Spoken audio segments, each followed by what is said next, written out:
I fent un símil amb la samarreta que jo m'he posat, qui se l'ha posada en els últims dies és la persona testimoni de la campanya de Mans Unides que ha fet pedagogia i que ha estès aquest lema entre la societat catalana. De fet, és una missionera que porta mitja vida primer a la República Democràtica del Congo i en els últims temps al Camerun. És una metgessa que, com bé explica, a l'Àfrica hi ha hagut de fer diferents i diverses especialitats mèdiques. Fins i tot en revela que ha aprofitat les vacances aquí al nord, d'on és originària, per justament també formar-se en noves disciplines dins del camp mèdic. Ja fa exactament 3 anys que dirigeix un hospital en una zona de barraques a la mateixa capital del Camerun, Yaoundé, i que també va ser possible gràcies al suport, la solidaritat dels catalans de Mans Unides Solsona, per exemple.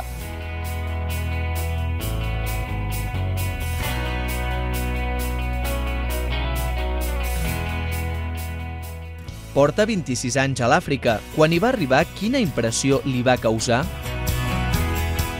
Me impresionó desde el principio todo lo que se podía hacer con muy pocos medios, con una infraestructura muy pequeña, la gente cómo vivía en condiciones con muy poquito, pero sí me llamó mucho la atención que a pesar de lo poquito que tenían, la gente vivía pues, con una sonrisa, la alegría de la gente.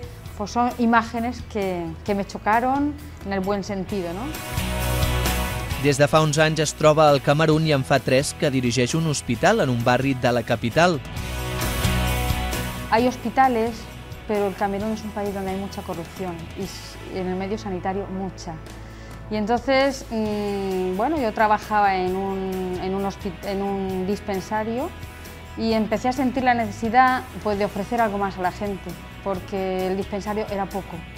A las 3 de la tarde, a las 3:30 le tienes que decir a la persona que se vaya porque cerrábamos. Nos encontramos varias congregaciones dominicas en Yaoundé y 5 congregaciones, entre ellas la mía, la congregación de Santo Domingo, y entonces se puso en pie un hospital en un barrio periférico de la capital de Yaoundé. Este barrio se llama Mbok-Beti. Es un barrio en el que no hay agua corriente, por eso contactamos Manos Unidas a ver si nos podía ayudar. Y fue la aportación de Manos Unidas de la delegación de Solsona en la construcción de este hospital. Ellos hicieron que pudiéramos tener aprovisionamiento de agua, pues construyendo una serie de pozos y de aljibes subterráneos donde podemos canalizar toda el agua de lluvia. El suport de Mans Unides Solsona no acaba aquí. En quin altre projecte col·labora en el darrer any? Acompañamiento psicosocial de los enfermos de VIH.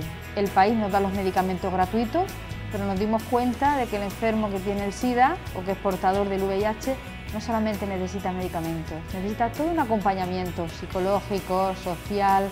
Su enfermedad es más allá que corporal. Y entonces hemos puesto en marcha todo un proyecto muy bonito en el que damos microcréditos a los enfermos, se les va a las casas a visitar, se ve cómo viven, cuáles son las necesidades que tienen, y por medio de ese proyecto han cobrado muchísima alegría y esperanza. Quines són les malalties més corrents que han de combatre dia rere dia? Lo primero, el paludismo. Es una enfermedad que ataca a toda edad, a todas las personas, tanto mujeres, hombres, niños, ancianos, y luego todas las enfermedades que se relacionan con el agua no potable, la insalubridad del agua. Hay mucha mortalidad infantil a causa de todo este tipo de infecciones transmitidas por el agua. También enfermedades de transmisión sexual, hay muchas también, entre ellas el SIDA, pero no solamente el SIDA, sino todas esas otras enfermedades también de transmisión sexual. Y infecciones pulmonares hay muchas, tuberculosis, neumonías, sobre todo las neumonías, los más vulnerables son los niños y los ancianos. Hay mucha mortalidad de estos dos periodos de edad. Per acabar, quin balanç fa de mitja vida a l'Àfrica? Ir caminando con los africanos, ir viviendo con ellos, compartiendo el día a día, a veces duro, recibiendo de ellos tantas cosas, porque cuando uno está en África recibe mucho de ellos, aprende mucho de estos valores africanos que a veces son valores que aquí en Europa se van perdiendo. Yo puedo decir que me ha enriquecido mucho viviendo allí en estos ambientes, con todas las personas de allí, y me han dado la felicidad de mi vida.